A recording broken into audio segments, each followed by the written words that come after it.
Do-hwan had been flying cargo ships for 6 years. It was simple work. He picked up boxes from one planet and dropped them off at another.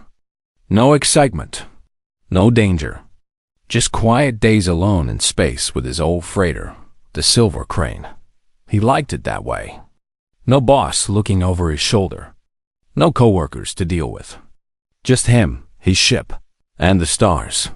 That all changed on a cold Tuesday in the middle of nowhere. He was flying near the border of Nalvari space. The Nalvari were an old alien race. Very old. They had been traveling between stars when humans were still living in caves. Humanity had signed a peace treaty with them 5 years ago, but contact was still rare. Most humans had never even seen Nalvari in person. Do-hwan was checking his navigation when the warning lights started flashing. Something had hit his ship. Debris, maybe. Or a small asteroid. He never found out for sure. The engine died. Then the backup engine died.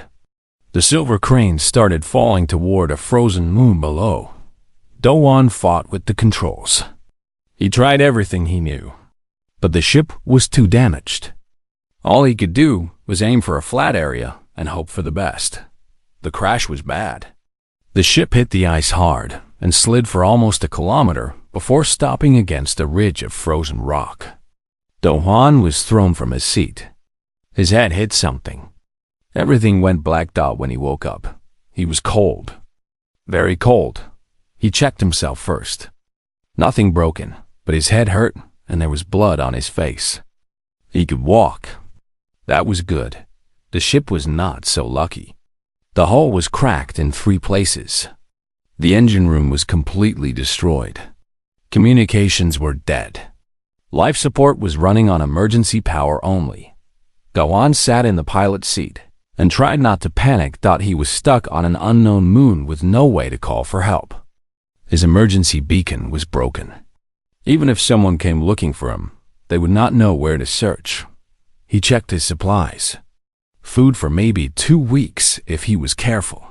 Water recycler still worked. Heating unit still worked, but it was using a lot of power. 2 weeks. Maybe less. He had to find better shelter. The ship was too damaged to keep him warm for long. On the 3rd day, Do-hwan went exploring. The moon was nothing but ice and rock. Gray sky. No sun visible through the thick clouds.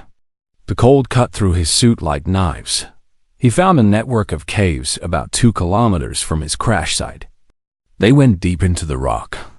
Deep meant warmer. Deep meant protection from the wind.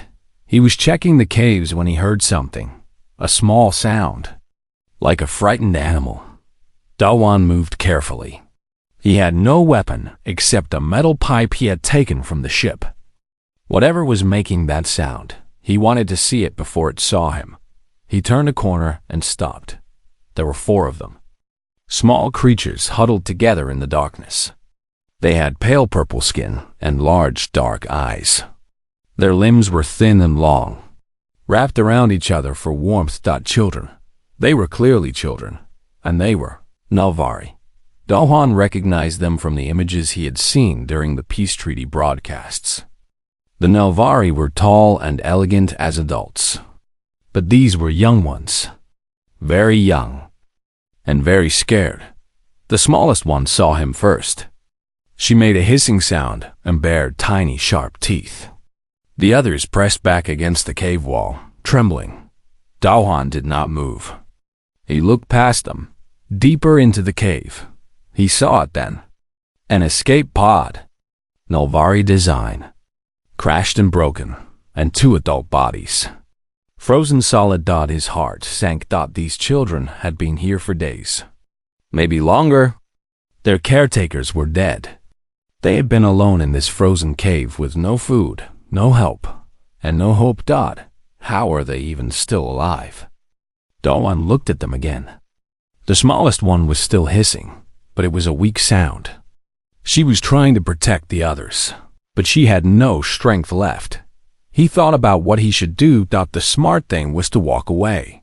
His supplies were limited. He barely had enough for himself. Taking care of 4 alien children would cut his survival time in half. Maybe more. And these were Nelvari. He knew almost nothing about them. He did not know what they ate. He did not know if human food would hurt them.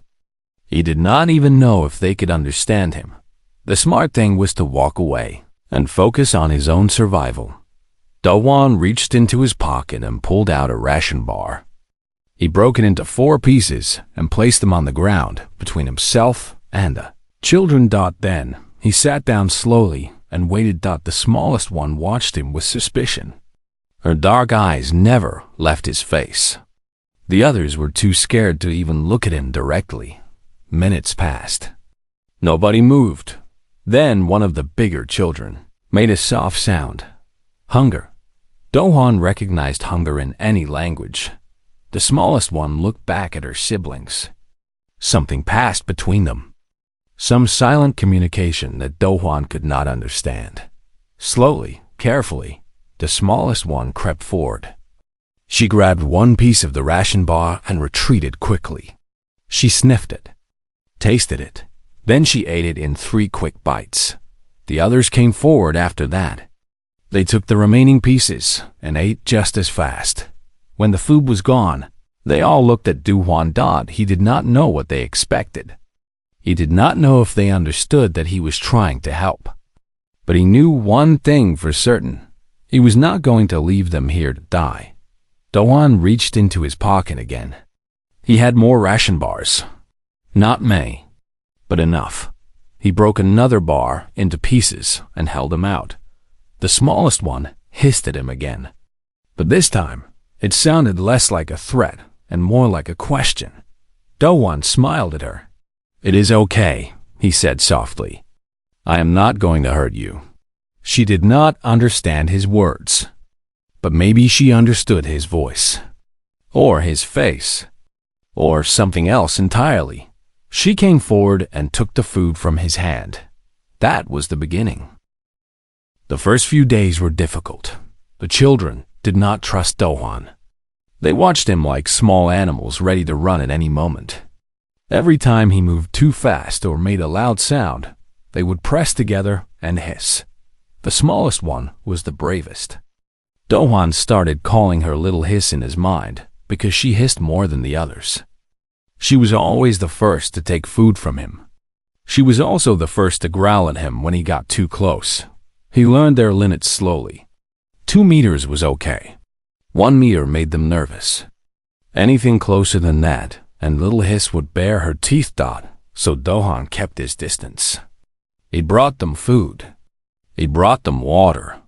He asked nothing in return. By the 5th day, they let him sit closer. By the 7th day, they slept near him for warmth. The cave was cold. Very cold.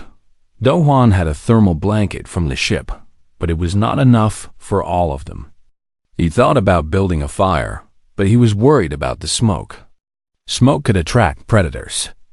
Smoke could also fill the cave with poison air if there was no way for it to escape. On the 8th day, he decided to risk it anyway. The children were shivering too much. He could see them getting weaker. He went back to the ship and pulled out wiring, metal panels, anything that would burn. He found a spot in the cave where there was a crack in the ceiling. Smoke could escape there. Building the fire took hours. Keeping it going took constant work.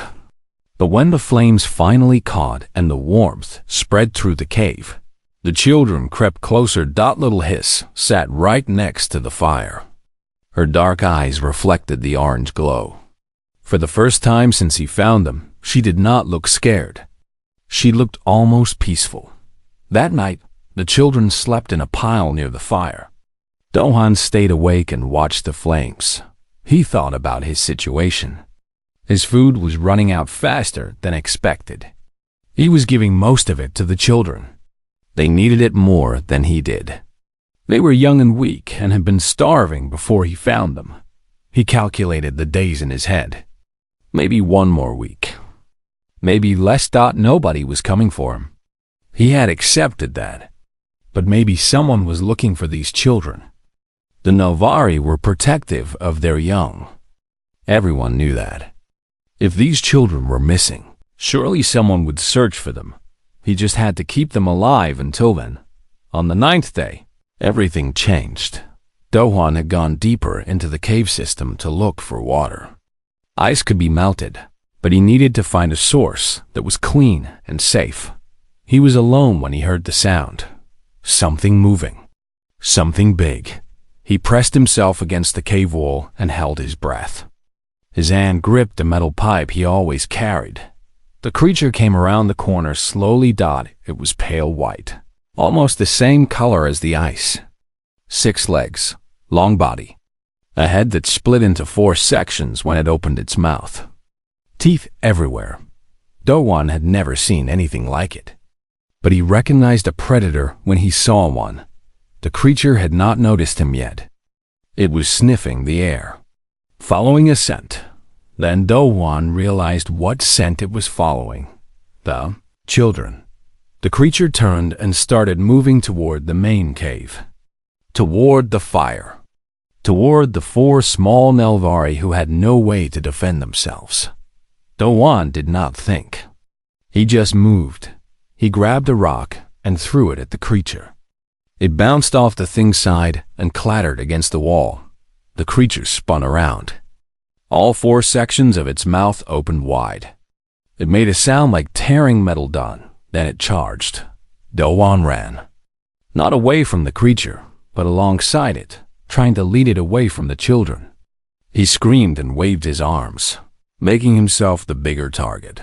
The creature followed him. They crashed through narrow passages, knocking ice and rock loose from the walls. The thing was fast, much faster than Do-hwan expected. Its 6 legs gave it perfect balance on the slippery ground. Do-hwan slipped. He went down hard on one knee. The creature leaped. He swung the metal pipe with everything he had. It connected with the thing's head and knocked it sideways. But it was not enough. The creature recovered instantly and slashed with its front legs. Claws tore through Do-hwan's shoulder. Pain exploded through his body. He screamed and swung again. And again. And again. He did not know how long the fight lasted. Time became meaningless. There was only the pipe in his hands and the monster in front of him and the desperate need to survive.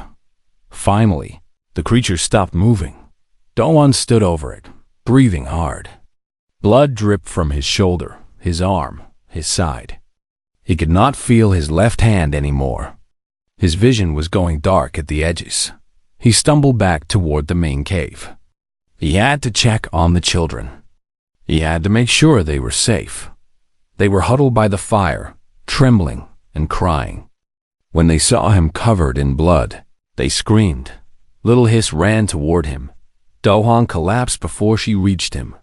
The cold seeped into his bones. The darkness crept closer. He thought about his family back on Earth. He thought about all the things he had never done. He thought about how strange it was to die on an alien moon for children he could not even talk to. Then he felt warmth. Small bodies pressed against him. 4 small Nelvari children crawling on top of him, covering him like a living blanket. They were warm. Much warmer than he expected. Their skins seemed to radiate heat. Little Hiss curled up against his chest. She made a soft sound. Not a hiss. Something gentler. Something almost like a purr. The other children arranged themselves around him. They tucked their limbs around his arms and legs. They pressed their faces against his neck.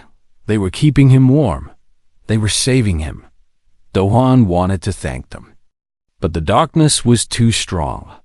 It pulled him down into nothing. When he woke up, morning light was filtering through the cave entrance. His wounds were still bad. His whole body hurt. But he was alive. The children were still wrapped around him, sleeping peacefully. Do-hwan looked down at Little Hiss. She had her tiny hand wrapped around his finger. He had almost died protecting them. They had almost died saving him. Whatever came next, they were in this together.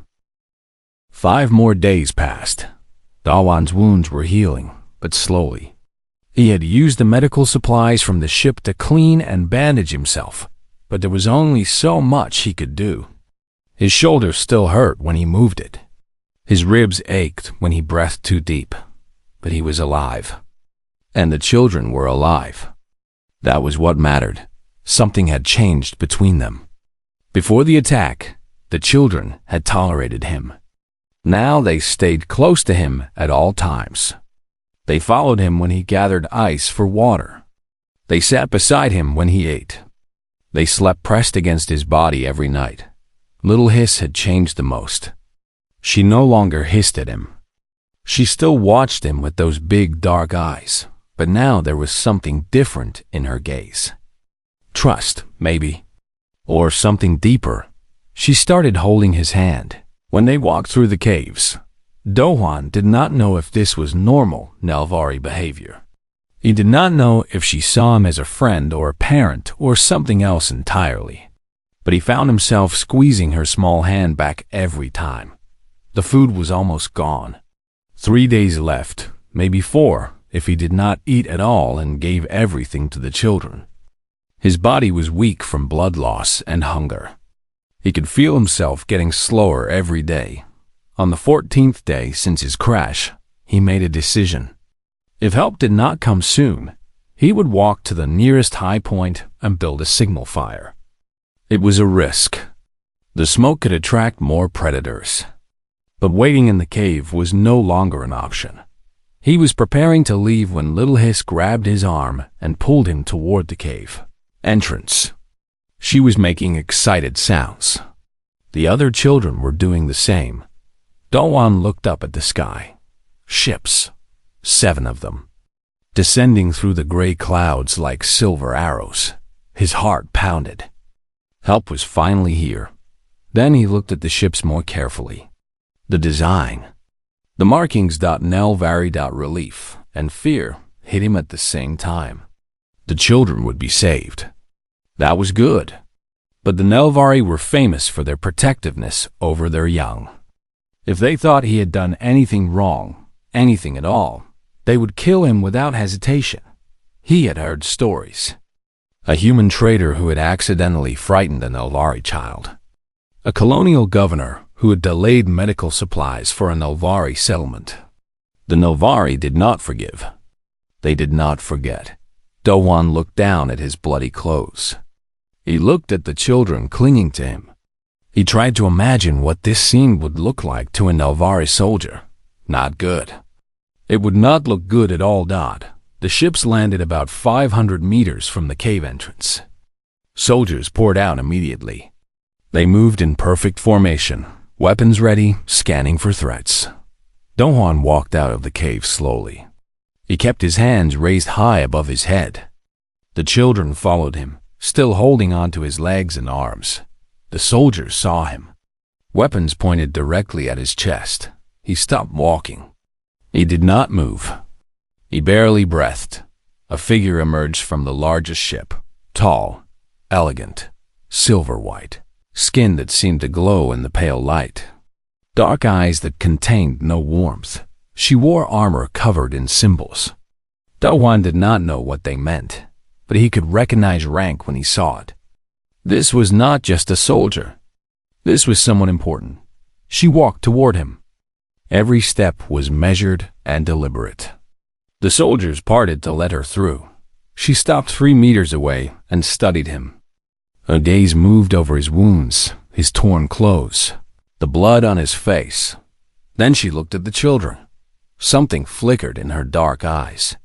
It was fast. Most people would have missed it. Dowan saw it. Pain, relief, love. This was their mother. The tall Nelvari spoke. Her voice was cold and clear. Human, explain yourself. Before Dowan could answer, Little Hiss let go of his hand. She ran toward the tall Nelvari, making sounds he had never heard before. Happy sounds, desperate sounds. The other children followed. They crashed into their mother's legs, wrapping their thin arms around her, crying and talking all at once. The mother knelt. She gathered all 4 of them against her chest. For a moment, her cold mask cracked. Her eyes closed. Her arms tightened around her children. Then Little Hiss pulled away. She ran back to Do-hwan and grabbed his hand. She pulled him forward, talking rapidly in her own language. The mother listened. Her expression changed with every word. Finally, Little Hiss stopped talking. She looked up at Do-hwan, then at her mother, then back at Do-hwan. The mother stood slowly. She walked toward Do-hwan until they were face to face. She was much taller than him. He had to tilt his head back to meet her eyes. "My daughter says you killed a Kolrith," she said. "She says you fought it with nothing but a piece of metal." Do-hwan nodded. He did not trust his voice. "She says you gave them food when you had almost nothing." Another nod. "She says you kept them warm with your own body, that you nearly froze so they would live." Do-hwan found his voice. They were alone. They were scared. Anyone would have done the same. The mother stared at him for a long moment. "No," she said quietly. "They would not." She turned and spoke in her own language. The soldiers lowered their weapons immediately. Then she looked at Do-hwan again. Her gaze was different now. Still intense, but not hostile. "You will come with us, human?" It was not a request. Do-hwan understood that Little Hiss was still holding his hand. She squeezed his fingers and looked up at him with those big, dark eyes. He squeezed back. "Okay," he said. "I will come with you." The mother nodded once. Then she turned and walked back toward the ship. The children followed her, but Little Hiss stayed with Do-hwan. She refused to let go of his hand until they were all aboard the ship together. Whatever happened next, Do-hwan knew his life would never be the same. Do-hwan woke up in a room made of light. That was what it looked like, anyway. The walls glowed soft white. The ceiling seemed to disappear into brightness. The bed beneath him was softer than anything he had ever felt. He sat up slowly and looked at his body. His wounds were gone. Not bandaged. Not healing. Gone. The deep cuts on his shoulder had vanished. The scratches on his arms had disappeared. Even the small scars he had collected over years of work were missing. He touched his shoulder in disbelief. Smooth skin. No pain. How long had he been asleep? The door opened. A Nelvari in simple white clothing entered. She bowed slightly. "You are awake," she said. Her accent was thick, but her words were clear.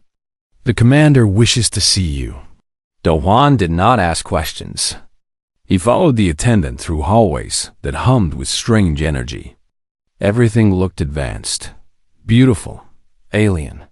He realized he was on a ship. A very large ship. Much larger than anything humans had built. The attendant stopped before a tall door and gestured for him to enter. The room inside was different from the rest of the ship. Darker, more personal. There were objects on shelves that looked like art or memories. There were images on the wall showing Nelvari, faces he did not recognize. In the center of the room stood the mother. She had changed her armor for simpler clothing, but she still looked powerful.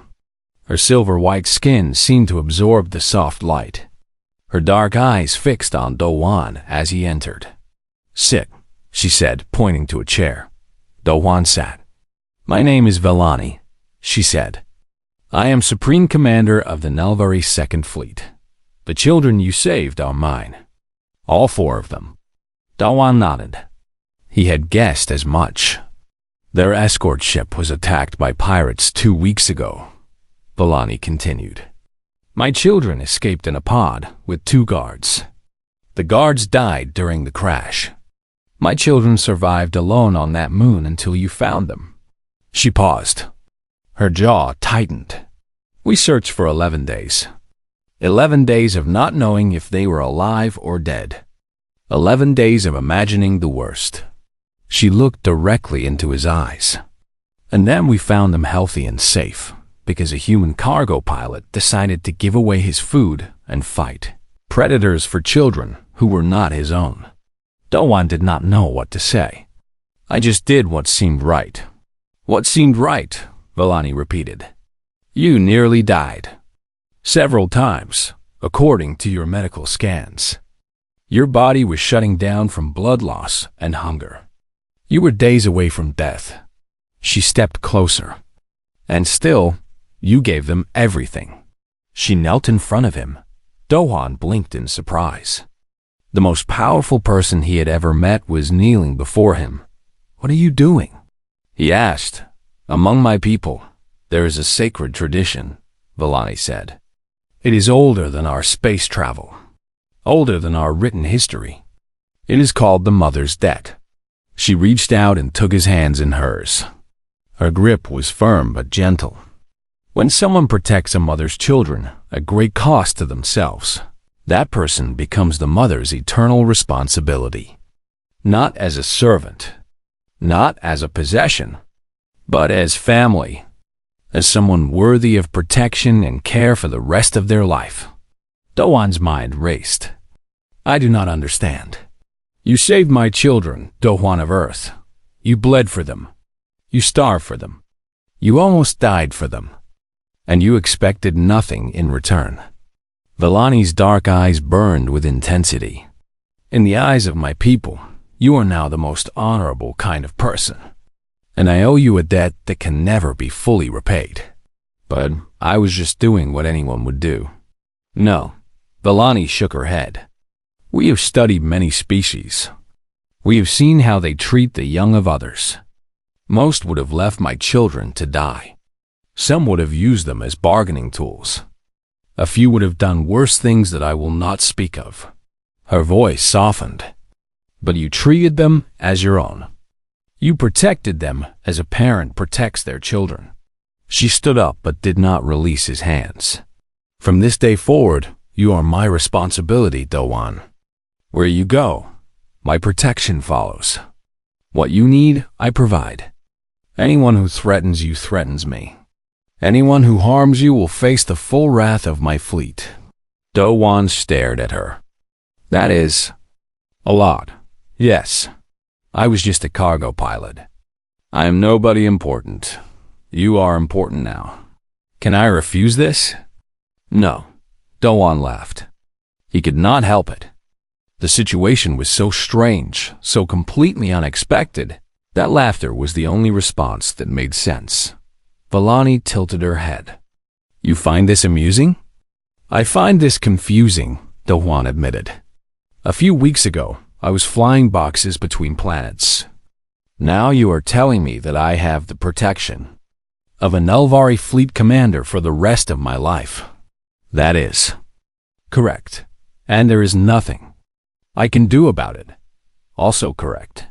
Do-hwan sighed and ran a hand through his hair. Okay, I accept. Not that I have a choice. Vellani's mouth curved slightly. It was not quite a smile, but it was close. Most people would be happy to have my protection. Most people have not met you. This time, Vellani did smile. It transformed her face, made her look younger, almost warm. My children were right about you, she said. You are strange, but good strange. The door burst open. Little Hiss came running in, followed by her 3 siblings. They crashed into Do-hwan's legs and immediately started climbing onto his lap.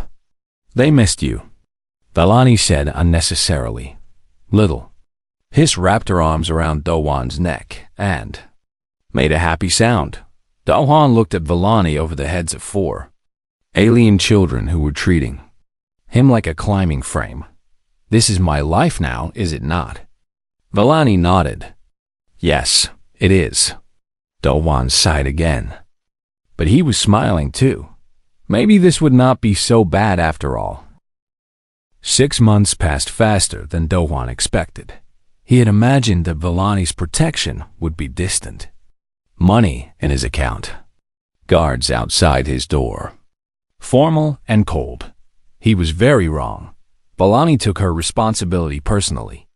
Very personally. When Do-hwan mentioned that he missed Korean food, Packages arrived 2 days later. Rice, kimchi, dried seaweed.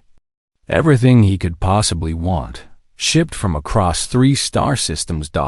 When he complained that Nelvari furniture was too stiff, engineers showed up at his quarters. They measured him, asked questions. 3 days later, he had custom chairs and a bed designed exactly for human bodies. When a trade official tried to cheat him on a cargo contract, Vellani appeared at the meeting herself. She said nothing. She simply stood behind Dowan and stared at the official with those cold, dark eyes. The official gave Dowan everything he asked for, plus extra. "You did not need to do that," Dowan said afterward. "He was being dishonest," Vellani replied calmly.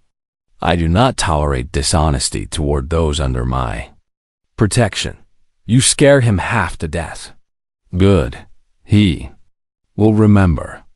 Dowan shook his head but could not hide his smile. The children made everything better, and also more chaotic. Nara was the eldest. She was curious about everything human. She followed Dowan around asking questions all day. What did humans eat for breakfast? Why did humans only have 2 eyes? How did humans survive with such weak bodies? Dowan answered every question patiently. Sometimes he did not know the answers himself. But Nara never seemed disappointed. Teo was the only boy. He was competitive and loved games. He challenged Dowan to everything: running, jumping, board games, card games. Games that Dowan did not understand at all. Dowan lost almost every time. Teo still demanded REM, a TCH. Hannah was quiet and gentle. She liked to draw. Every few days, she would present Dowan with a new picture. Flowers, stars, and sometimes their family. In Hannah's pictures, there were always 6 figures.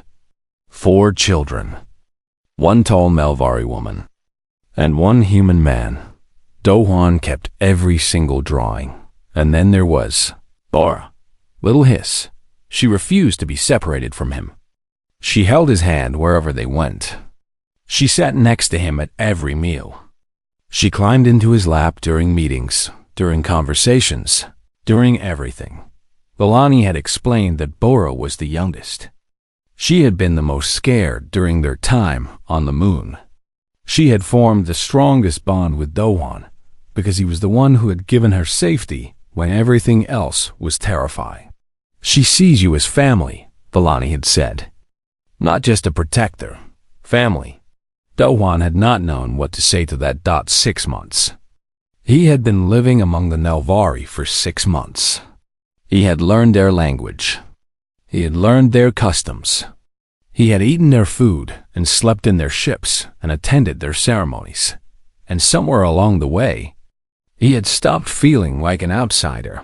One evening, after the children had fallen asleep in a pile on the floor, Vellani sat down beside Dowan. They were in the common room of her flagship. Stars drifted past the wide windows. The only sound was the soft breathing of 4 sleeping children. "You could leave," Vellani said quietly. "Return to human space. I would honor my debt from afar. You would never want for anything." Dowan looked at her. "Do you want me to leave?" "I am asking what you want." Dowan thought about it. He thought about Earth, his small apartment, his empty ship, the lonely routes between planets where no one waited for him. Then he looked at Bora. She had her tiny hand wrapped around his sleeve, even in sleep. "Why would I leave?" he asked. Vellani turned to face him. Her expression was strange, uncertain. He had never seen her look uncertain before. "Humans value freedom," she said. "Independence. Our ways are strange to you.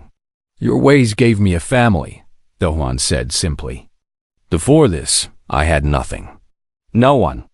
Just cargo runs and empty rooms." He shrugged. "Now I have 4 children who fight over who sits next to me at dinner, and a terrifying woman who threatens anyone who looks at me wrong. I'm not terrifying. You made that diplomat cry last week. He was being rude. Do-hwan laughed softly. Vellani's mouth curved into that almost smile he had come to recognize. They sat in comfortable silence for a while. The stars kept drifting. The children kept sleeping. There is something I must tell you, Vellani said eventually. About the mother's debt. Do-hwan waited. It can be fulfilled in two ways. The first is protection from afar. Money, guards, resources, a distant relationship maintained by duty. And the second? Vellani paused. For the first time since he had met her, she seemed to struggle with words. The second is formal adoption into the family. Not as someone under protection, but as an equal. As true family. Do-hwan's breath caught. I am offering you the second, Vellani continued. Not because of debt, not because of duty. She looked directly into his eyes. Because my children love you. Because you have become part of our life. Because She stopped. Started again. Because I have come to value you. As a partner. As family. Do-hwan did not know what to say. His heart was beating too fast. Vellani reached over and took his hand. Her fingers were cool against his skin. You do not have to answer now, she said. Take time to think. I will accept whatever you decide. Do-hwan looked at their joined hands. He looked at the sleeping children. He looked at the stars beyond the window. He thought about everything that had happened. The crash. The cave. The monster. The rescue. And all the months after. He thought about a life where he belonged somewhere. Where people cared if he came home. Yes, he said. Vellani's eyes widened slightly. You do not want time to think? I do not need time. Do-hwan squeezed her hand. You are my family now. All of you. That is not going to change, just because I think about it longer. For a long moment, Vellani just stared at him. Then she smiled. A real smile. Full and warm and beautiful. Then you are truly one of us, Do-hwan. Not by debt, not by duty, by choice. Somewhere behind them, a small voice spoke. Does this mean he is staying forever? They turned. Laura was awake, watching them with sleepy eyes. Yes, Vellani said. He is staying forever. Bora made a happy sound and threw herself at Do-hwan. The movement woke the other children. Suddenly there were 4 small bodies piling on top of him, all of them talking and laughing at once. Do-hwan fell backward onto the floor under the weight of them.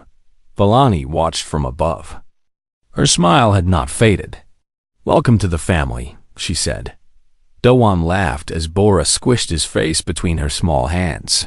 Outside, the stars burned cold and endless.